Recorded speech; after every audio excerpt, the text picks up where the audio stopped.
Today we'll look at the best roles for each formation in Football Manager. This will serve as a template for you in case you want to go about creating your own tactics. Now I'm going to do this for the 4-2-3-1, the 4-3-3, the 3-5-2, the 3-4-3, and of course the 4-1-2-1-2, which is the Diamond 4-4-2 system, and the flat generic 4-4-2. Now some of the roles that I mentioned will probably be meta, but I'm going to try my best to share with you the roles that I personally feel are a lot better based on the match scenario, because you notice that sometimes even though you're using a meta tactic, you may be struggling to get some players to play most roles in the meta tactics, so this may actually help you out in that kind of scenario. So starting with the 4-2-3-1, then there are two variants of the 4-2-3-1. Now I'm going to just move the central midfielders slightly higher up to put the standard variant of the 4-2-3-1. The 4-2-3-1 here, for the goalkeeper, you can stick to your super keeper either on support duty or defend duty, or even on attack depending on the style of play that you're playing, but I'm just going to select the defend duty for the super keeper. For the fullbacks, the meta would be to use a fullback on attack duty on both sides and have them playing there, but you notice that if you're using a generic 4-2-3-1 system like this, there's going to be a lot of space in here. The meta would be to use two fullbacks on attack duty, but what I prefer to do in this case is to actually use a wing back on support duty playing on this role. That's because in case I want to switch to a 3-5-2,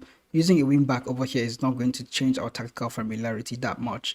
Going into central defense, it's best to have a ball playing defender and a central defender as a pairing, because in case you're using a lower league team, this is actually going to work better. You may not be able to have two ball playing defenders on defend DT, but most meta systems tend to use two ball playing defenders on defend. Now in central midfield, since we have our central midfielders in the central midfield straighter, what you want to do is have the box-to-box midfielder in here so you can actually get into the box and also help out defensively. Beside him, you want to have a deep line playmaker on support DT, somebody that's going to just stay in the middle of the defense and also drop into the DM position and try to cover up the opposition's passing lanes. You can also act as a protection for the defense. However, if you're using them in the DM position, you can go ahead and use one DLP and one defensive midfielder on support DT, or you can follow the meta and have two defensive midfielders playing on support DT. This sort of works best. I know you're thinking you can have a DM on support DT and a Segundo Volante, but I feel the Segundo Volante, as aggressive as he is as an attacking player, you probably want to have somebody that can help or cover up for him when he's going or venturing too far forward. And in the 4-2-3-1 system like this,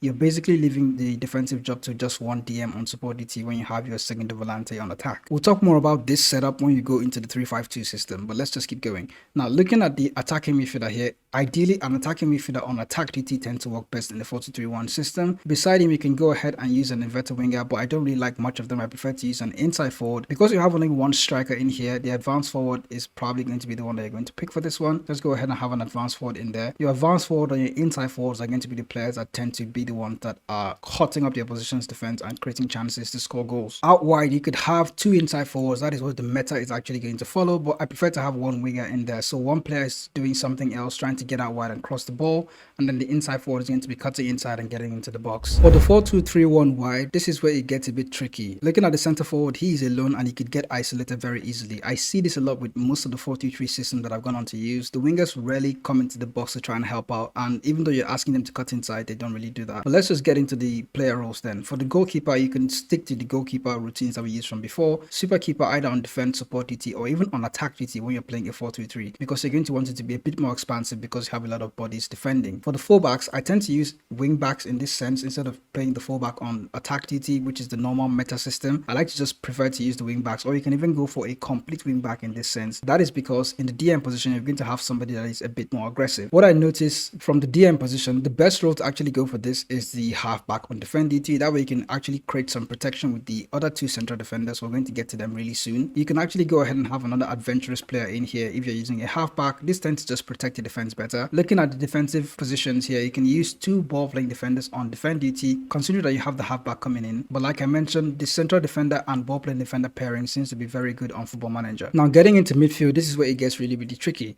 Now you need to have somebody that can actually take advantage of the space vacated by the striker, and also somebody that can help out the striker to score goals, because he's alone up front as a number 9, and that could get very difficult for him to create chances, especially on FM 2024. Again, the box-to-box midfielder works very good here as he can help out defensively, but when you have a halfback in there, you can go ahead and use an advanced playmaker on support DT, because the halfback is going to be the one dropping. The advanced playmaker doesn't need to drop in that far.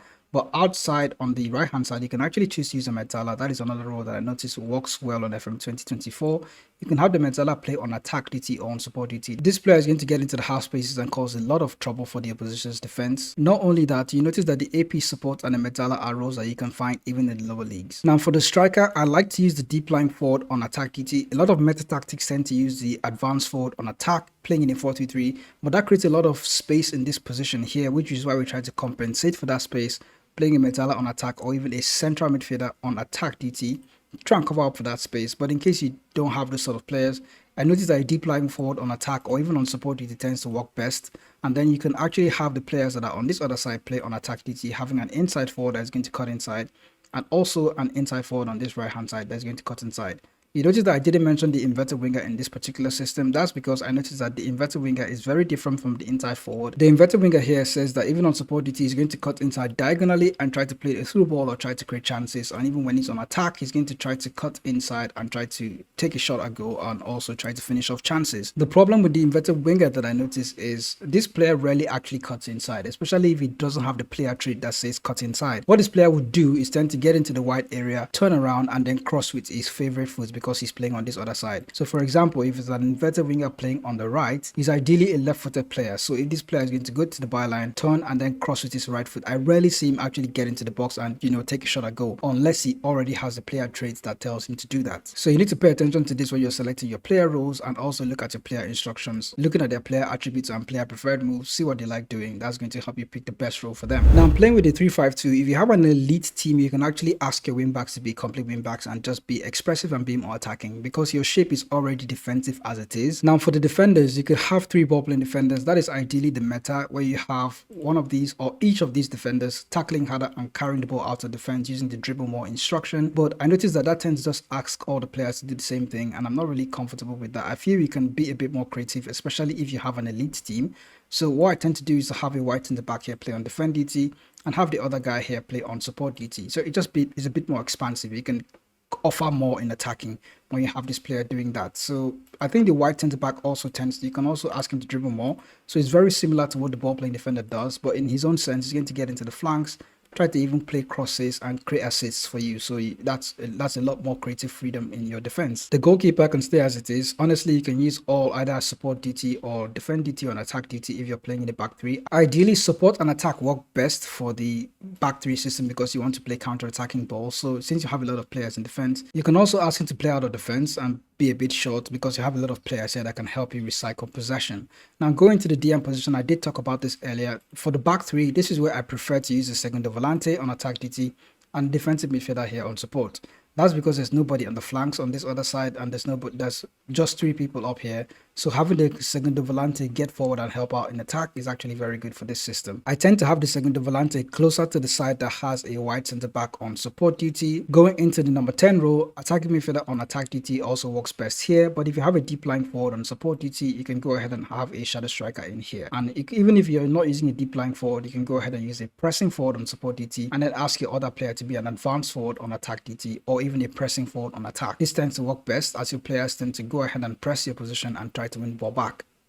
For the 4-2-4, I tend to use fullbacks that play on attack DT instead of just conventional fullbacks, but you can use fullbacks on support. I tend to avoid wingbacks in this sense because there are 2 players out wide as well, and most times I don't want these players to cut inside. I tend to have one of them stay as a winger on support or the other play as an inside forward or inverted winger. For the strikers, the pressing forward on the support DT and the advanced forward on attack DT tends to be the best roles for the center forward pairing. In defensive midfield, you can use the defensive midfielder on support and the segundo volante on attack, but I tend to notice that the double defensive midfielder pairing on support DT tends to protect the defense better because we have 2 players in here. For the center backs, I tend to stick to the central defender and ball playing defender, but if you're following the meta, you can go ahead and ask one of your ball playing defenders to or just be a ball playing defender on both sides. Now for the 3-4-3, I tend to have my inside forwards for this one because I want my wing backs to actually get ahead and be the ones offering the width. So I would like to have my wingers to actually be the ones to cut inside, creating space for the wing backs to get ahead and offer some width into the team. For the back 3, I tend to keep it the same way, just have a wide center back in there on support DT and have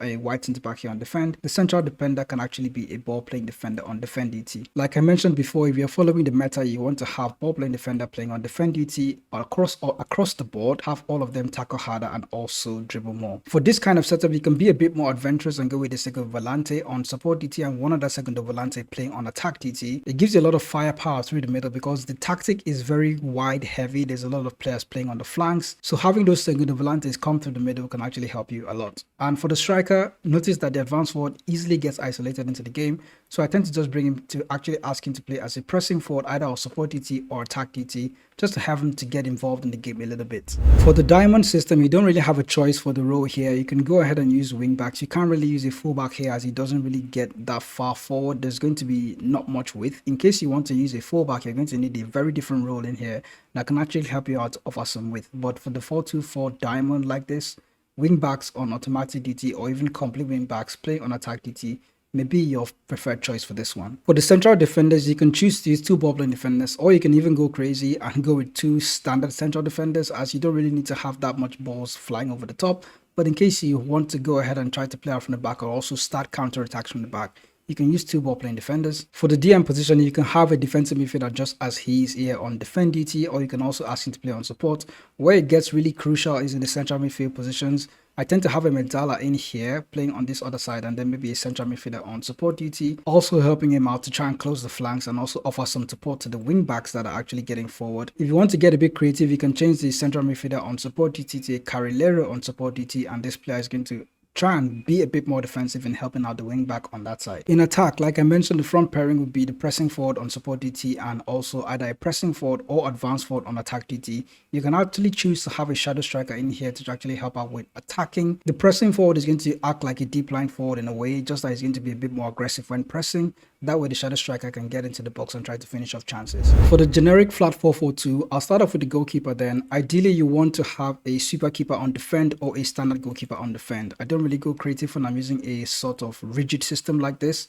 And for the wing backs, I tend to go for fullbacks here instead of automatic wing backs. So just go for standard generic fullbacks because it tends to work well in lower leagues, but you can be a bit more creative and try to put different kind of roles and inverted wing backs in here. I think for the right hand side, the inverted wing back is quite okay because he is going to get into the DM position and try to close that space and protect the defense. Also try to create chances from there. For the wide players, it's best to have one that is inverting, either an inverted winger on attack DT and then the other one that is actually getting out wide. Especially on the inverted wing back side, you can have a winger in there that is going to fly forward and try to cross the ball while the inverted wing back is cutting inside. The opposite is happening on this other side. Now for the central midfield, it's best to have one player that's actually on defend DT while the other has a lot of freedom to go out and attack, because we have only 2 players here. Somebody at least has to protect the center of the pitch. So central midfielder on defend DT tends to work best here. And in case you're not using an inverted wing back on automatic DT in this role, you can go ahead and have a box-to-box midfielder here to play. This player is actually going to get into DM position, come back all the way and help out with defense, and also get ahead and link up with the attack and try to finish off chances and also create some chances if you want. So on this box-to-box side, I tend to have the deep line forward or a pressing forward on support DT on that side, but just go ahead and pick out the deep line forward in here, while on the side where we have the central midfielder on defend DT, we can have the striker be there on attack. The winger is going to be the one crossing the ball for him to finish up those chances. Let me just make this guy pressing forward. So those are the best roles that I've seen for each of these formations on Football Manager. Do let me know what you think. If I've missed out any role that should have been here, you can let me know in the comment section, and I'll see you in the next video.